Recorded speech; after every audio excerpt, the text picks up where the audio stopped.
Hi, my name is Laura Ball, and I currently live in the city of Lviv, Ukraine, where I've been serving with an MTW team that has been commissioned by the Evangelical Presbyterian Church of Ukraine to plant a planting church in the western part of the country. And as part of their mission, the church has a variety of ministries, including a university outreach, because there are so many universities in the city.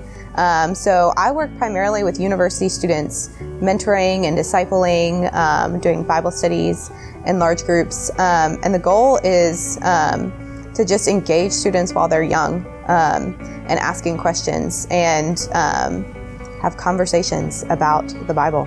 I think for me, the things that I love most about ministry are the small moments where you can see a transition in somebody's life. The best part about ministry is the relationship, and I have seen over the years a number of students who have gone from questioning and not really understanding the gospel to engaging with the Bible, to asking better questions. And this past year, one of my very good friends, for the first time I heard her pray.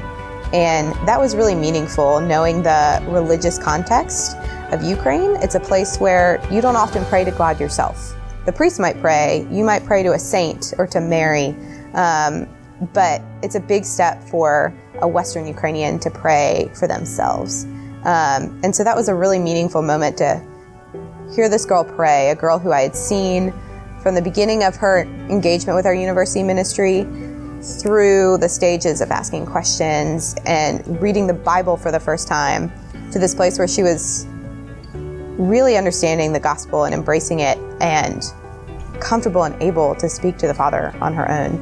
I think a challenge with moving to a new place, whether it's in the States or whether it's abroad, there's always the cultural adjustment. And when you're moving abroad, you think you're more prepared for it and expecting it, but it's often in little things that you don't expect that are different. Basic cultural assumptions that you don't know you have until you enter a new culture and you realize, oh, I think that this is how you make a line. Ukrainians think that this is how you make a line. So there are small kind of ways you just go about the world and your work. And I think another major challenge for people moving into foreign contexts is language acquisition. I know for me, that has been the ongoing process that God is using to humble me and to challenge me.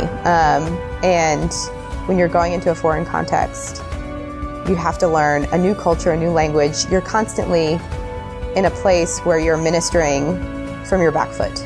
You're ministering from a place of weakness and a place of insecurity and not knowing. And so that transition, learning to live in that insecurity and weakness has been a real challenge, but also a blessing at different times and in different ways. Well, the first way anyone can be involved is to pray, just to keep Ukraine on your heart. It's a country that a lot of people, they don't know where it is. Even though it's the largest country in Europe, it's currently at war with Russia. And that war has had a significant impact on the population and on our church and churches throughout the country, as people are sending their young men away to war. So prayers for Ukraine. It's a country in conflict. And it's also a country in spiritual conflict. It's emerging still from its Soviet past and caught between this tension of wanting to modernize and be like the West, but having historic dependence on the East and on Russia. So just pray for the country. And then our team in Lviv could use prayer. We are still a relatively new church plant. We're about 10 years old, and we've only been having services for about 6 years. And there's been real fruit in our ministry. We just welcomed a class of new members. There was about 20 people, many of them young couples, which is very exciting for the church. But it's still a small congregation made up of first-generation believers. And so they need prayer. They need to be constantly renewed in the conviction that Christ has died for them. And it's not about what you do. It's about who you are. So prayer is a huge one. And there's also ways to support us financially. If you go to MTW's website, you will find a page for Team Lviv, and then you'll find my personal page. And I am in need of personal funds, and I know the team is always in need of personal funds. And so you can support us financially. And the last way is to let people know about us. We actually have a number of opportunities. We do internships with Americans every summer who are interested in learning more about foreign missions.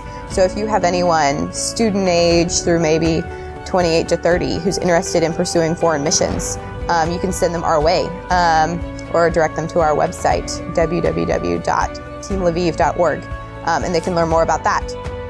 We also have opportunities to come over and teach English and do a variety of things. So if you have more of a servant's heart and proclivity for that, then we have opportunities as well.